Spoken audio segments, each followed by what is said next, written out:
ఓం నమో వెంకటేశాయ నమః. ఓం నమో వెంకటేశాయ నమః. ఓం నమో వెంకటేశాయ నమః. తిరుమలలో బంగారు బావి. శ్రీదేవి భూదేవి సమేతంగా శ్రీ వెంకటేశ్వరుడు లీలామానుష రూపుడై శ్రీ వైకుంఠం నుంచి వచ్చి భూలోక వైకుంఠం అయిన శ్రీ వెంకటాచల క్షేత్రంలో సంచరిస్తూ ఉన్న సమయంలో శ్రీవారి వంట కోసం శ్రీ మహాలక్ష్మి ఒక తీర్థాన్ని ఏర్పరిచింది. అదే శ్రీతీర్థం అని, లక్ష్మి అని పేరుగాంచింది. అలాగే భూదేవి కూడా ఒక తీర్థాన్ని ఏర్పాటు చేయగా అది భూతీర్థంగా పేరొందింది. కాలాంతరంలో ఈ తీర్థాలు రెండు అదృశ్యములై నిక్షిప్తంగా ఉండి ఉన్నాయి.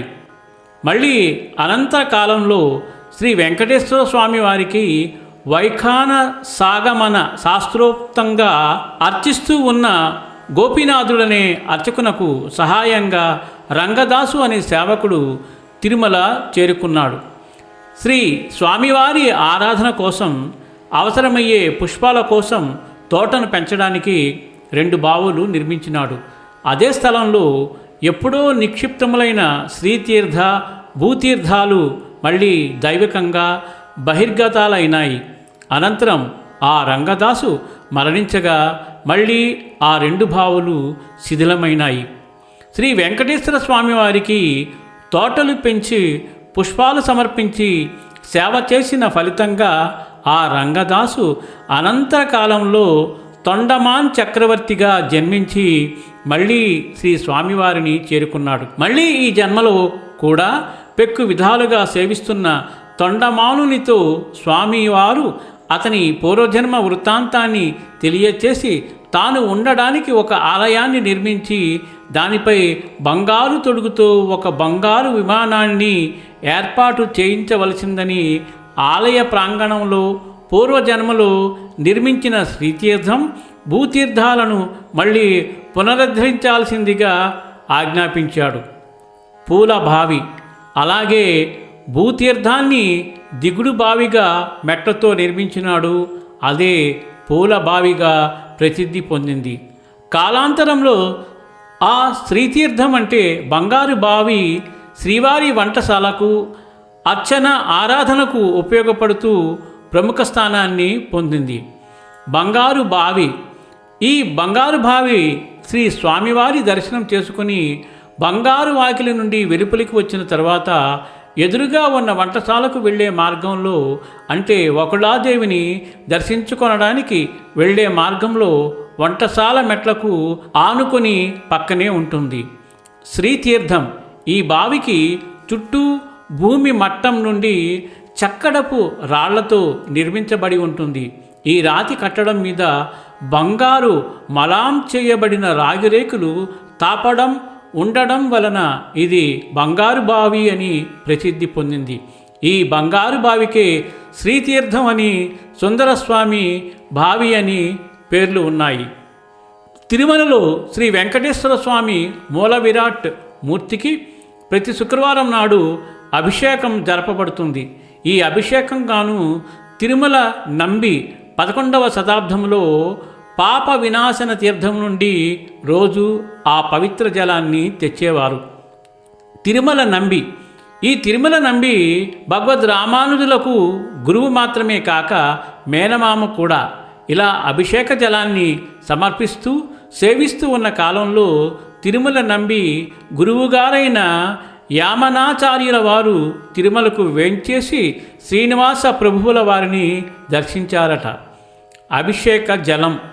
ఆ సమయంలో ఎడతెరిపి లేని కుంభవృష్టి పడుతూ ఉండగా తిరుమల నంబి పాప వినాశనం నుండి అభిషేక జలం తెచ్చుటకు ఆటంకం ఏర్పడినది. అప్పుడు శ్రీ స్వామివారి అభిషేకానికి ఎలాంటి విఘ్నం కలగకుండా ఉండడానికి శ్రీ మహాలక్ష్మిని ఇలా ప్రార్థించారట. శ్రీతీర్థ జలం సర్వశ్రేష్టం. శ్రీనివాసుని అభిషేకానికి ఇతర తీర్థముల కంటే నీవు వెలయింపచేసిన శ్రీతీర్థ జలం సర్వశ్రేష్టం.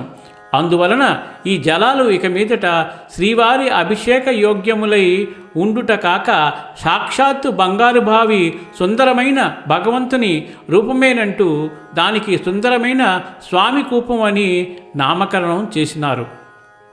3 బావులు.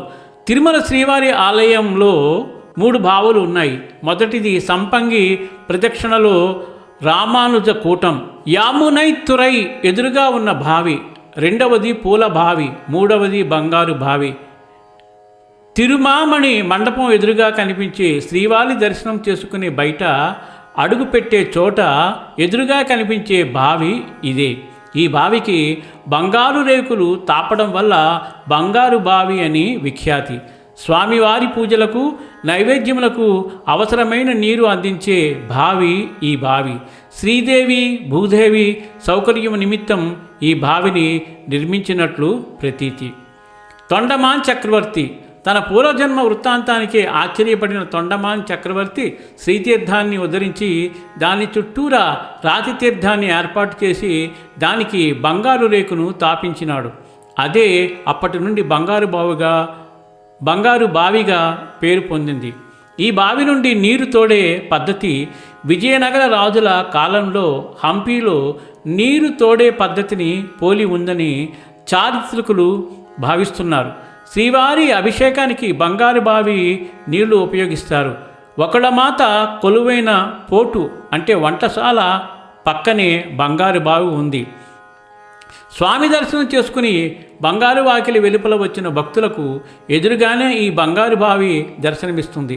గర్భాలయంలోని మూలమూర్తికి ప్రతి శుక్రవారం నిర్వహించే అభిషేకానికి ఇందులోని జలాన్నే వాడుతారు. బావికి చుట్టూ భూ ఉపరితలానికి చక్కడపు రాళ్లతో వర నిర్మించారు. దీనికి బంగారు తాపడం చేసిన రాగిరేకులు అమర్చడం వల్ల బంగారు బావిగా ప్రసిద్ధి పొందింది. దీనిని శ్రీతీర్థం, సుందరతీర్థం, లక్ష్మీతీర్థం అని కూడా పిలుస్తూ ఉంటారు. ఓం నమో వెంకటేశాయ నమః. ఓం నమో వెంకటేశాయ నమః. ఓం నమో వెంకటేశాయ నమః. ఏడుకొండలవాడ, ఆపదముఖలవాడ, ఒడికాసులవాడ, గోవింద గోవింద గోవింద గోవింద గోవింద గోవింద. ఈ అద్భుతమైన విషయాన్ని అందరికీ షేర్ చేస్తారు కదూ. అలాగే కామెంట్లో ఓం నమో వెంకటేశాయ నమః అని కామెంట్ కూడా చేయండి.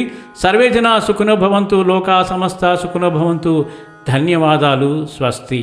మోహనవాణి తెలుగు పోడ్కాస్ట్ వింటున్న శ్రోతలందరికీ హృదయపూర్వక ధన్యవాదాలు. వినండి, వినిపించండి, వింటూనే ఉండండి. మోహనవాణి తెలుగు పోడ్కాస్ట్ మీరు వింటున్నారు.